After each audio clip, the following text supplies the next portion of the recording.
नमस्कार जी। आज मैं आपको शीतला माता की कहानी सुनाती हूँ। शीतला माता को हम बच्चों की रक्षक भी बोलते हैं और होली के 8 दिन बाद में अष्टमी के दिन हम शीतला माता की पूजा करते हैं।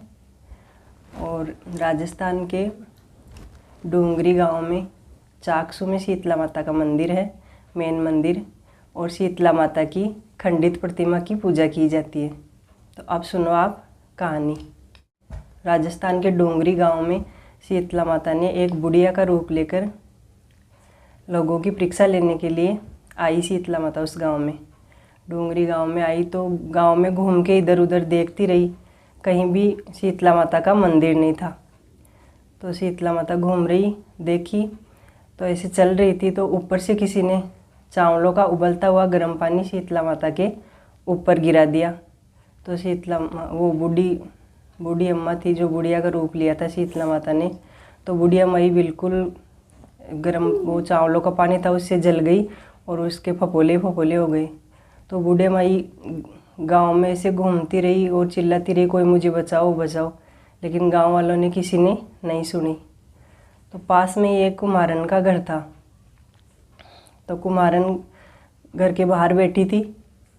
तो कुम्हारन ने आवाज़ सुनी, बूढ़ी माई की आवाज़ सुनी तो वह देखी भाई बुढ़िया माई ज़ोर ज़ोर से चिल्ला रही है और बहुत मोटे मोटे फपोले हो रहे हैं।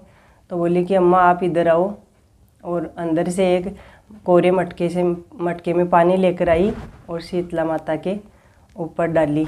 तो शीतला माता को थोड़ी ठंडक मिली, बुढ़िया माई को थोड़ी शांति मिली।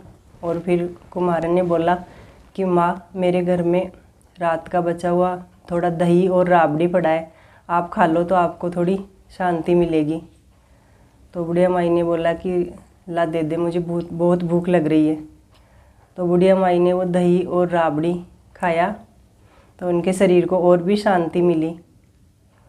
तो फिर कुम्हारन ने बोला कि बूढ़ी मैया, आपके बाल बहुत बिखरे हुए हैं, तो मैं आपकी चोटी बना देती हूँ। तो वह बुढ़िया माई की चोटी बनाने लगी। तो बाल बना रही थी तो पीछे देखी तो बालों के बीच में बुढ़िया माई के एक आँख थी। तो वह देख के आश्चर्यचकित हो गई कुम्हारन, तो वह डर के भागने लगी। तो बुढ़िया माई ने बोला कि बेटा तू डरे मत, मैं कोई भूत प्रेत नहीं हूँ, मैं तो शीतला माता हूँ और गांव वालों की परीक्षा लेने के लिए आई थी। और खुद का असली रूप गधे पे बैठी हुई, सोने का मुकुट धारण किए हुई शीतला माता का असली रूप उस कुम्हारन को दिखाया।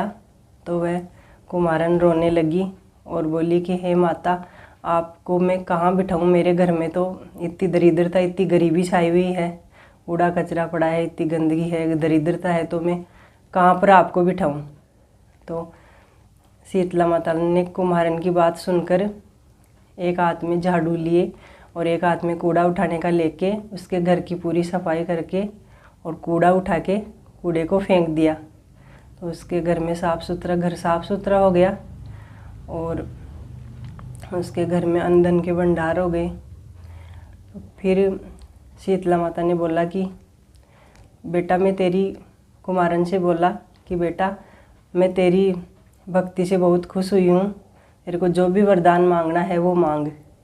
तो कुम्हारन ने बोला कि हे माता, जैसे आपने मेरे घर की दरिद्रता दूर करी है, वैसे ही आप इसी गांव में रहे और वैसे ही सभी कोई भी आपको होली के 8 दिन बाद में सप्तमी को सातक के दिन भोजन बना के और अष्टमी के दिन आपकी पूजा करे ठंडे खाने से और आपको ठंडे जल से नहलाएं, उसकी भी आप सारी मनोकामना पूर्ण करें और उसके घर की दरिद्रता दूर करके अन्न के भंडार भरें और आप इसी गांव में विराजमान होके हमेशा के लिए रहें।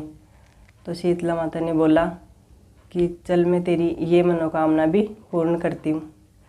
तो गांव में शीतला माता का गांव वालों ने मंदिर बनवाया और जो भी उस दिन से अब तक ये नियम चल रहा है कि जो भी अष्टमी के दिन शीतला माता को ठंडे खाने का, दही रोटी राबड़ी का भोग लगाता है, उसके घर की दरिद्रता दूर होती है और हमेशा उसकी गोद भरी रहती है और उसका सदा सुहाग अमर रहता है। तो हमें भी शीतला माता की पूजा करनी चाहिए।